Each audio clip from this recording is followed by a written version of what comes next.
Hello दोस्तों, स्वागत है आपका मेरे यूट्यूब चैनल परीक्षा प्लान में। तो कैसे हैं आप लोग? आई होप अच्छे होंगे। तो आप लोगों का जो पेपर है वो कैसा रहा, आप लोग कमेंट में जरूर बताइएगा। ईवीएस के क्वेश्चन में लेकर आई हूँ, इन्हें मैं जल्दी से सॉल्व करवा देती हूँ क्योंकि आप लोगों को पता है कि मैंने इन डिटेल में आप लोगों को ईवीएस पढ़ाया है।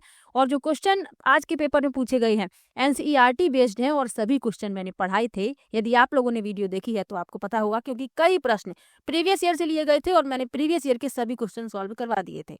टॉप 200, टॉप 100 और टॉप 50 की वीडियो जिसने भी देखी होगी उसे पता होगा कि इन सभी प्रश्नों को मैंने करवाया है क्योंकि यही प्रश्न पूछे जाते हैं और एनसीईआरटी से मैंने आपका पूरा कंप्लीट पढ़ा दिया था नोट्स बनाकर।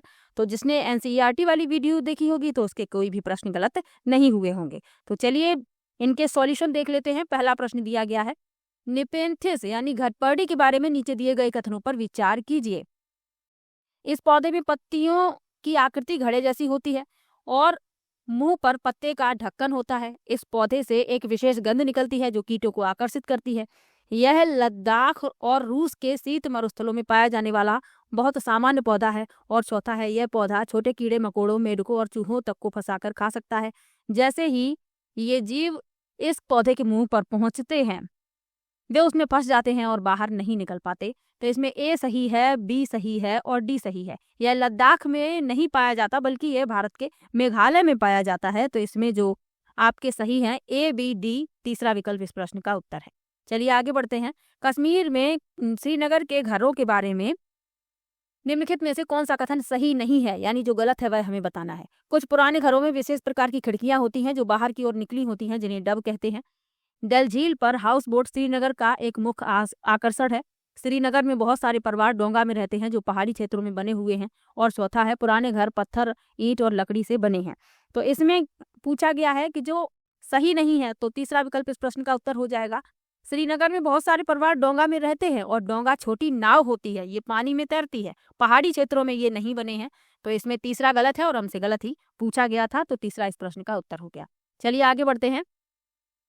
मधुमक्खियों के छत्तों के बारे में नीचे दिए गए कथनों पर विचार कीजिए।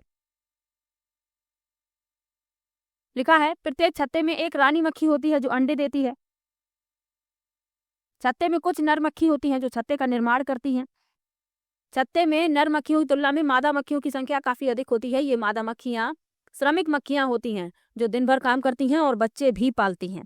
और श्रमिक मधुमक्खियां फूलों के चारों ओर शहद के लिए रस की खोज में उड़ती हैं। रस वाले फूलों की खोजने पर विशेष प्रकार का नाच करती हैं जिसके द्वारा अन्य मक्खियां भी रस एकत्र करने के लिए इनसे जुड़ जाती हैं। तो इसमें जो सत्य हैं वह हमें बताने हैं। तो इसमें पहला तो सही है, प्रत्येक छत्ते में एक रानी मक्खी होती है जो अंडे देती है। और छत्ते में नर मक्खियां कुछ होती हैं लेकिन ये छत्ता नहीं बनाती, बी गलत हो गया। छत्ते में नर मधुमक्खियों की तुलना में मादा मक्खियों की संख्या अधिक होती है, ये बात सही लिखी हुई है। और ये बच्चे भी पालती हैं और फूलों से रस भी एकत्र करती हैं, शहद भी बनाती हैं। और डी भी सही है, ए सी डी सही है। दूसरा विकल्प इसमें उत्तर होना चाहिए, दूसरा विकल्प इस प्रश्न का उत्तर होगा। चलिए आगे बढ़ते हैं। मैंने आपको 1-1 मिनट के वीडियो भी दिए थे जिसमें मैंने ये सभी टॉपिक करवाए थे, हाथी वाला भी, मधुमक्खी वाला भी, पोचमपल्ली, तटवर्ती राज्य, जिसका भी कल पेपर है तो वो 1-1 मिनट की वीडियो जरूर देख लीजिएगा। अगला प्रश्न है, हाथियों के झुंड के बारे में नीचे दिए गए कथनों पर विचार कीजिए। हाथी झुंडों में रहते हैं। हाथियों के एक झुंड में 20 से 25 हथनियां और उनके बच्चे होते हैं। नर हाथी झुंड में 9-10 वर्ष की आयु तक ही रहते हैं और सबसे अधिक आयु की हथनी झुंड के सभी फैसले लेती है। तो हाथी झुंड में रहते हैं। हाथियों के झुंड में 10 से 12 हथनियां और बच्चे होते हैं, 20 से 25 नहीं होते। और जो नर हाथी होते हैं 14-15 साल तक झुंड में रहते हैं, फिर झुंड छोड़ देते हैं। तो इसमें ए और डी सही है। जो सबसे बुजुर्ग हथनी होती है वह झुंड के सभी फैसले लेती है। तो इसमें ए और डी सही है। दूसरा विकल्प इस प्रश्न का उत्तर हो जाएगा। चलिए आगे बढ़ते हैं। प्रायः 1000 वर्ष पूर्व अलबरूनी उज्बेकिस्तान से आए एक यात्री ने भारत के बारे में अपना वृत्तांत लिखा। निम्नलिखित में से कौन से वृत्तांत अलबरूनी के किताब में लिपिबद्ध किए गए? पहला है, भारत के लोग तालाब बनाने में बहुत माहिर हैं। ये वाला भी मैंने आपको बताया था, क्वेश्चन भी लिया था। ठेला खींचने के लिए भारत में घोड़ों का इस्तेमाल होता है। बावड़ियों में उतरने व चढ़ने की सीढ़ियां अलग अलग होती हैं। झील और जोहड़ पानी को इकट्ठा करने के लिए बनवाए जाते हैं। तो इसमें आपको सत्य कथन बताने हैं। तो इसमें ए तो सही लिखा हुआ है।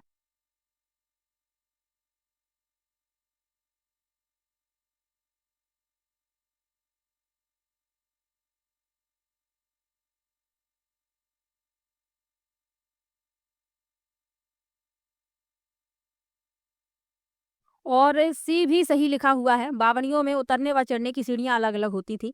डी में लिखा है झील और जोहड़ पानी को इकट्ठा करने के लिए बनवाए जाते थे। तो इसमें ए और सी सही होने चाहिए। तीसरा विकल्प इस प्रश्न का उत्तर होगा। चलिए आगे बढ़ते हैं। अगला प्रश्न है, जंगल अधिकार कानून 2007 कम से कम तक जंगल में रहने वाले लोगों को जंगल तथा वहां पैदा होने वाली चीजों पर हक मिल जाता है, तो लगभग 25 वर्ष से जंगलों में जो रह रहे हैं। तो इसमें पहला विकल्प आपका उत्तर हो जाएगा। ये भी मैंने आपको कई बार करवाया है। अभिकथन और कारण को ध्यान से पढ़िए। अभिकथन है, पालतू पशुओं को पालतू बनाने की प्रक्रिया दुनिया के बहुत से भागों में धीरे धीरे चलती रही।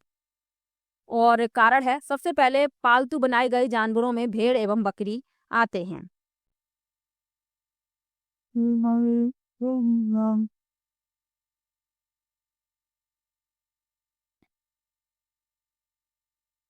तो इसमें जो आपका विकल्प सही होगा, अभिकथन और कारण दोनों सही है, लेकिन कारण अभिकथन की सही व्याख्या नहीं कर रहा है, क्योंकि सबसे पहले पालतू बनाए गए जानवरों में भेड़ एवं बकरी आते हैं। इसका निश्चित तौर पर प्रमाण नहीं है। तो इसमें पहला विकल्प मेरे हिसाब से उत्तर होना चाहिए। अगला प्रश्न है, हड़प्पा के लोगों द्वारा निम्नलिखित में से कौन सा एक जानवर नहीं पाला जाता था? पहला है बकरी, दूसरा है भैंस, तीसरा है घोड़ा और चौथा है भेड़। तो इसमें जो जानवर नहीं पाला जाता था वह है घोड़ा। तो इसमें तीसरा विकल्प उत्तर हो जाएगा। अगला प्रश्न है, भारतीय संघ में गत 25 वर्षों में निम्न में से कौन से राज्य या केंद्र शासित प्रदेश बनाए गए थे? पहला है तेलंगाना, छत्तीसगढ़, लद्दाख, दूसरा है उत्तराखंड, मध्य प्रदेश, झारखंड, तीसरा है जम्मू कश्मीर, सिक्किम, अरुणाचल प्रदेश और चौथा है पुदुचेरी, गोवा और सिक्किम।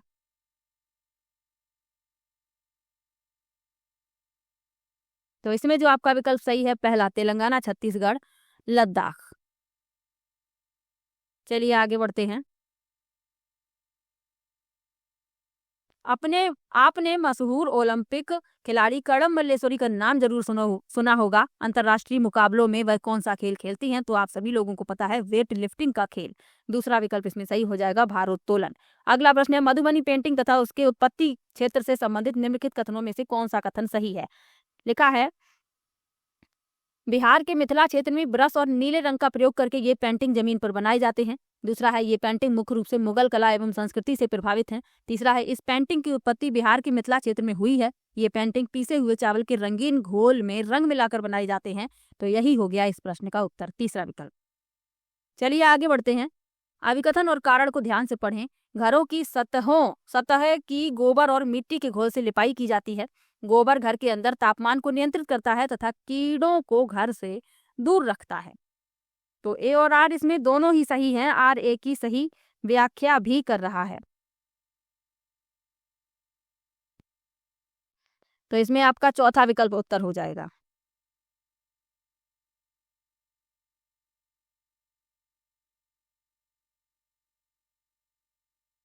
आगे बढ़ते हैं। मध्य प्रदेश की राजधानी भोपाल और महाराष्ट्र की राजधानी मुंबई के बीच की दूरी लगभग 756 किलोमीटर है। यदि कोई ट्रेन इस दूरी को तय करने में 14 घंटे का समय लेती है, तो ट्रेन की मीटर प्रति सेकंड में औसत चाल है। तो 756 में पहले हम 14 से दे देंगे भाग, तो ये 56 बार कटेगा। 14 पंचे 70 और 14 चौके 56, तो ये 56 बार कटेगा।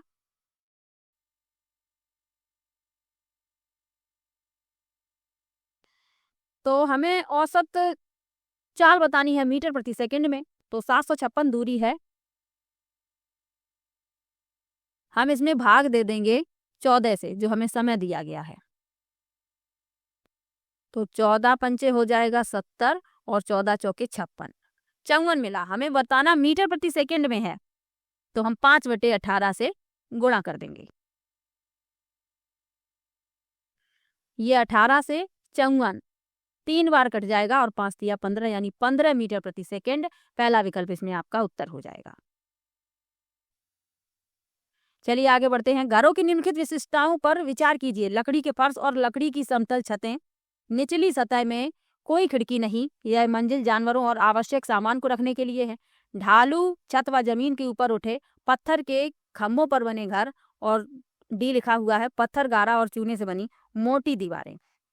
लेह और लद्दाख के घरों में पाई जाने वाली विशेषताएं। तो इसमें ए सही है, बी सही है और डी सही है, सी गलत है। ए बी डी सही है, तीसरा विकल्प इस प्रश्न का उत्तर हो जाएगा। इसमें बी सही है, सी गलत है, ध्यान रखिए। चलिए आगे बढ़ते हैं। निम्नलिखित वह राज्य चुनिए जहां तोरांग का अर्थ जंगल है। कई बार ये प्रश्न लिया, तो इसमें पहला विकल्प सही हो जाएगा। तोरांग का अर्थ जंगल होता है झारखंड में। चलिए आगे बढ़ते हैं। एक पर्यावरण अध्ययन शिक्षक के लिए निम्नलिखित में से किसका ज्ञान होना सर्वाधिक महत्वपूर्ण है? बच्चे पर्यावरण अध्ययन कैसे सीखते हैं, पर्यावरण अध्ययन को कैसे पढ़ाएं, पर्यावरण अध्ययन की अवधारणा और पाठ्यचर्या, और पर्यावरण अध्ययन के तथ्य, सिद्धांत एवं नियम।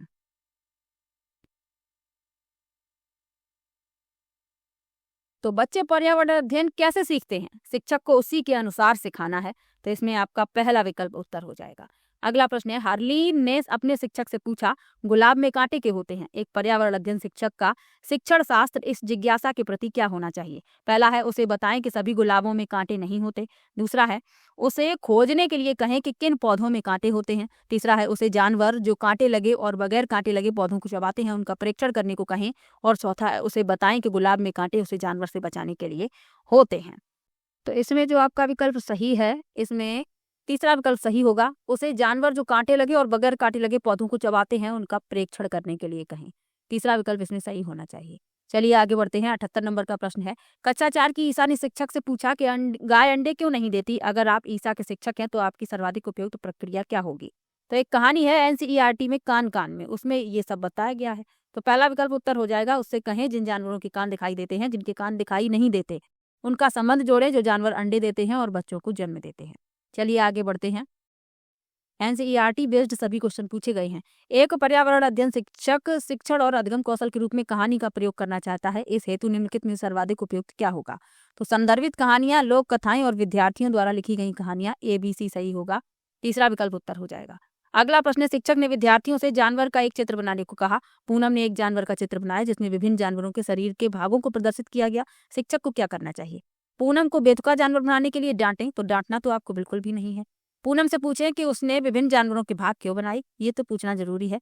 पूनम से कहें कि ऐसा कोई जानवर नहीं होता, तो ये भी नहीं कहना है, ये तो आपको बाद में कहना है। पूनम से उसे उस जानवर का नाम पूछने को कहें जो उसने बनाया है। यानी पूनम से पूछें कि आपने कौन सा जानवर बनाया है, फिर बताएं कि ऐसा कोई भी जानवर नहीं होता है। तो बी और डी इसमें सही है, पहला विकल्प इस प्रश्न का उत्तर हो जाएगा। चलिए आगे बढ़ते हैं। अगर एक शिक्षक यह चाहता है कि विद्यार्थी पादप विभिन्नता के बारे में सीखें, तो इसके लिए निम्नलिखित में से कौन सी गतिविधियां सर्वाधिक उपयुक्त होंगी? तो इसमें विद्यार्थियों से उनके घर में उन वस्तुओं को खोजने के लिए कहें जिन पर पत्तियों के पैटर्न हैं। विद्यार्थियों को विभिन्न प्रकार के पौधों और उनकी विशेषताओं पर लिखी कविता सुनाना, तो ये तो गलत है। विद्यार्थियों को की आंखों के पर पट्टी बांधकर पौधों की पत्तियां मसलकर उन्हें सूंघने के लिए कहें, ये भी नहीं होना चाहिए। ए और डी सही होना चाहिए, पहला विकल्प इस प्रश्न का उत्तर हो जाएगा। चलिए आगे बढ़ते हैं। निम्नलिखित में से कौन से तत्व पर्यावरण अध्ययन की प्रकृति की सर्वश्रेष्ठ व्याख्या करते हैं? तो सर्वश्रेष्ठ व्याख्या करेंगे प्रकृति की, इसमें अवलोकन और प्रयोग, सी और ई तीसरा विकल्प उत्तर होगा। चलिए आगे बढ़ते हैं। निम्नलिखित ए और बी को ध्यान से पढ़िए। एनसीएफ जानकारी को रटा देने को हतोत्साहित करने की सिफारिश करती है, सही बात है ये। एनसीएफ प्रत्येक विषय को तीक्ष्ण घेरे में बनाए रखने के प्रयास को हतोत्साहित करने की सिफारिश करती है, तो दोनों ही सही लिखे हुए हैं, चौथा विकल्प उत्तर हो जाएगा। अगला प्रश्न है, चीनू यह जानना चाहता है कि दिन और रात कैसे होते हैं। चीनू को यह समझाने के लिए निम्नलिखित में से कौन सी विधि सर्वाधिक उपयुक्त होगी? तो क्रियाशील मॉडल, पहला विकल्प उत्तर हो जाएगा। चलिए आगे बढ़ते हैं। पर्यावरण निम्नलिखित कथन ए और बी को ध्यान से पढ़ें। पर्यावरण अध्ययन के अधिगम में कक्षा के बहुसांस्कृतिक स्वरूप का आदर करना चुनौतीपूर्ण है, और पर्यावरण अध्ययन के अधिगम में प्रत्येक विद्यार्थी को महसूस होना चाहिए कि उसका समाज, संस्कृति, रहन सहन महत्वपूर्ण है। दोनों ही सही लिखे हुए हैं, ए और बी दोनों सही हैं।